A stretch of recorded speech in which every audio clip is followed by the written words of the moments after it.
Bonjour et bienvenue dans cette nouvelle vidéo. Aujourd'hui, nous allons partager quelques astuces qui vous permettront de faire un bon ou un très bon commentaire littéraire. Nous allons travailler différentes clés d'entrée d'un texte romanesque. En d'autres termes, on va se demander ce qui fait la singularité du roman afin d'utiliser des outils d'analyse qui lui sont propres.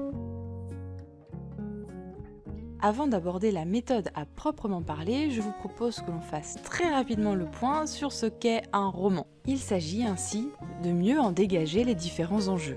Le roman se définit de façon paradoxale, puisque c'est une forme libre, en perpétuel renouvellement. Héritier de l'épopée, de la chanson de geste, le roman est une forme qui se prête, qui raconte, qui parle de mouvement. Ainsi, le roman a presque toujours été moderne, entre évolution et mutation.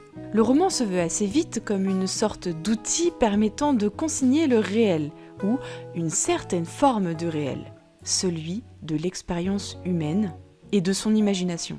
Laboratoire pour les uns, outil de pensée pour les autres, il n'en restera pas moins un outil de formation intellectuelle.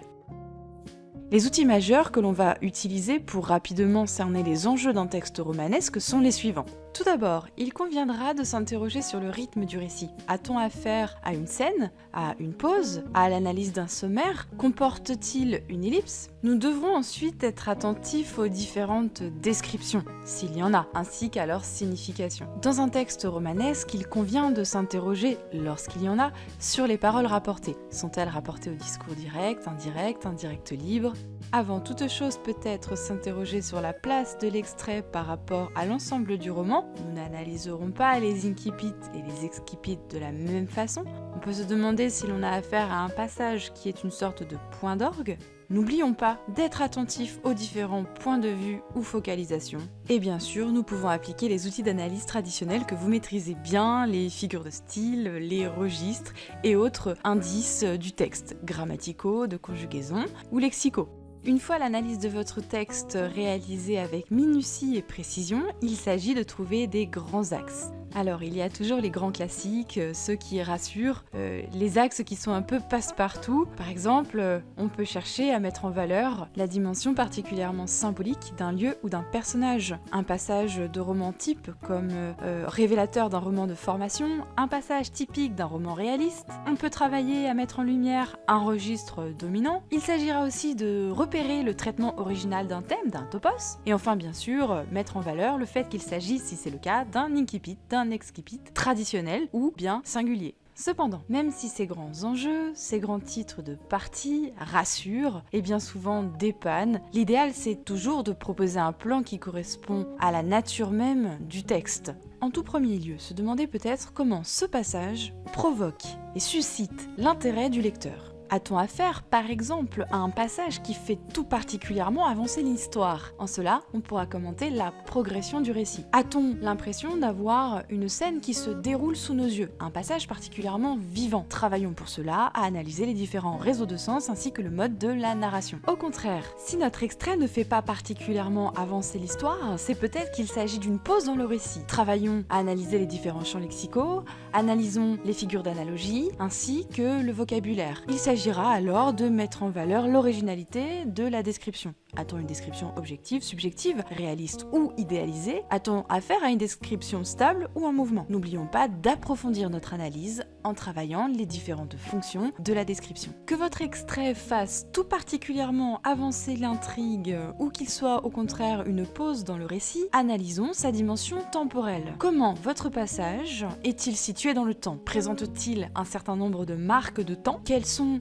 les temps de conjugaison, les temps verbaux utilisés? Quelles sont leurs valeurs? Et que nous disent les indicateurs temporels? Renvoie-t-il avec précision ou non au moment de l'histoire? Analysons maintenant, si vous le voulez bien, la situation du narrateur. Est-il présent ou non? S'implique-t-il directement dans son histoire ou pas? Il s'agira de travailler avec précision l'énonciation. Traquons les marques de jugement, les indices de la modalisation. Et bien sûr, une focalisation omnisciente serait une preuve tout à fait pertinente. Essayons maintenant de rassembler toutes ces remarques et de les justifier pour témoigner de la singularité du passage. Rappelez-vous, a-t-on affaire à un passage clé? S'agit-il d'un incipit? En cela, on travaillera un incipit singulier. Bien souvent, les incipits ont une part de dimension traditionnelle ainsi qu'une part d'originalité. S'agit-il d'un excipit singulier? Est-il traditionnel ou comporte-t-il une part d'originalité? A-t-on affaire, au contraire, à un passage particulièrement marquant? Enfin, élargissons notre analyse et notre réflexion. Demandons-nous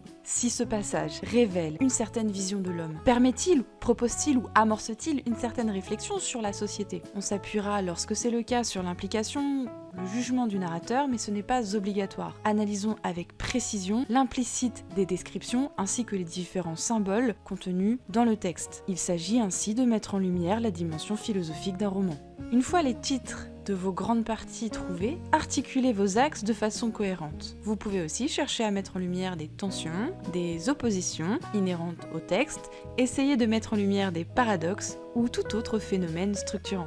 Un célèbre écrivain, Marcel Proust, nous dit que l'ouvrage de l'écrivain n'est qu'une espèce d'instrument d'optique qu'il offre au lecteur afin de lui permettre de discerner ce que, sans ce livre, il n'eût peut-être pas vu en soi-même.